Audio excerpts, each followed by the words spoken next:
इसे सुखदेव जी महाराज ने राजा परीक्षित को ये कथा सुनाते हैं।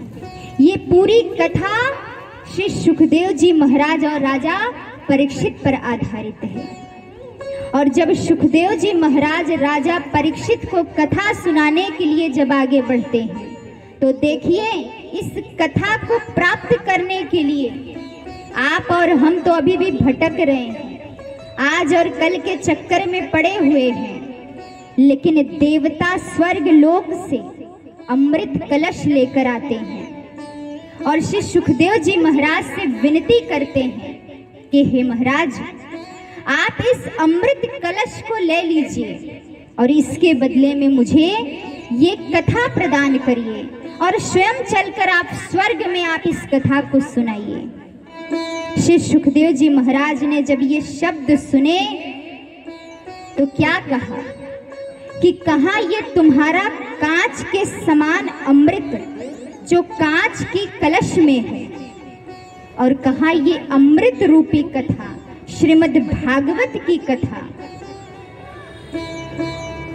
ये आपके अमृत के जो आप कलश को लेकर आए हो, इस कथा की बराबरी नहीं कर सकता। तो सुखदेव जी महाराज उस अमृत को भी स्वीकार नहीं किए और देवताओं को अभक्त जानकर कथा प्रदान नहीं किया। तो ये कथा कोई साधारण नहीं है। देवता भी तरसते हैं इस कथा को प्राप्त करने के लिए। और जिस कथा को आप श्रवण कर रहे हो, ये ना आपको त्रेता में मिलेगा, ना द्वापर में मिलेगा, ना सतयुग में मिलेगा। अगर ये कथा आपको मिलेगा तो कहाँ मिलेगा? सिर्फ और सिर्फ कलयुग में मिलेगा। कहते हैं शरीर में जब तक प्राण हो, जन्म हुआ, आप पृथ्वी पर तो आए, लेकिन क्या आपको पता है कि आपका ये शरीर 84 लाख योनियों में भटकता रहा और हर बार भगवान से यही कहता है, हे प्रभु एक बार मनुष्य का ये शरीर मुझे दीजिए। भगवान ने पूछा, अगर मैं तुझे मनुष्य बना भी दूं तो तू पृथ्वी पे जाकर क्या करेगा? मानव ने कहा, हे प्रभु अगर आपने मुझे मनुष्य बना दिया और पृथ्वी पर भेज दिया, ये तन ये शरीर दे करके, तो मैं पृथ्वी पर जा करके आपके नाम का उच्चारण करूंगा। 1000 बार इस मुख से एक साथ आपका नाम निकलेगा। मेरे श्वास श्वास पे आपका नाम होगा प्रभु। और जैसे मनुष्य इस पृथ्वी पर आया, जन्म हुआ, वो दुनिया के संसार के चकाचौंध का देखकर सब कुछ भूल गया।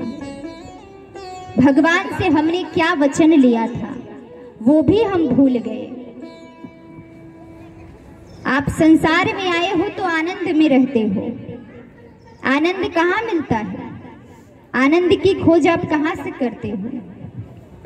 2-4 लोग अगर मिल जाते हैं तो खूब बढ़िया आप लोग हंसते हो, खूब आनंद आता है। लेकिन प्रसन्नता और आनंद में अंतर है।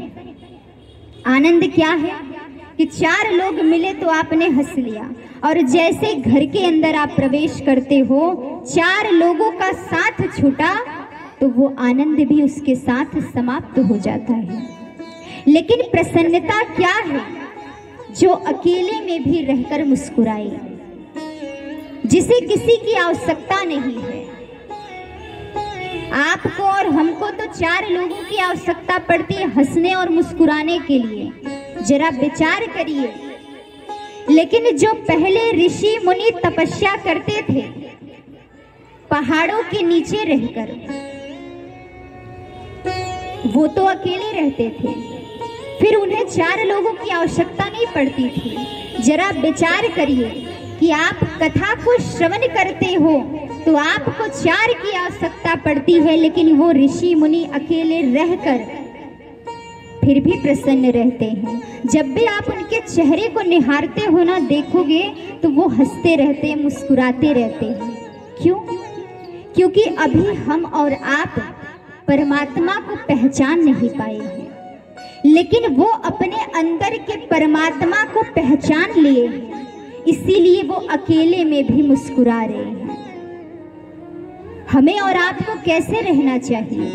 जिस तरह से संत रहते हैं, जिस तरह से ऋषि मुनि रहते हैं, अर्थात मुस्कुराते हुए, प्रसन्न होकर। अगर दुख भी आए तब भी हमें मुस्कुराते रहना चाहिए। और जब दुख आता है तो कोई हंसता है? कोई नहीं हंसता। अच्छा, इतने भक्त बैठे हो, जरा हाथ उठाओ, कितने लोगों को सुख चाहिए? अच्छा, सुख नहीं चाहिए? आप लोग समझे नहीं थे। और कितने लोगों को दुख चाहिए? हाथ नीचे हो गया। अच्छा, तो आपको विश्वास है कि सुख सिर्फ सुख ही मिलेगा, दुख नहीं मिलेगा? ये आपकी भूल है। जैसे जीवन का सत्य है मृत्यु, लेकिन जो जीवन का सत्य है हम उसके विषय में बात भी नहीं करना चाहते हैं। अगर कोई कह दे कि तुम मर जाओ तो कितना क्रोध आता है, लेकिन सत्य है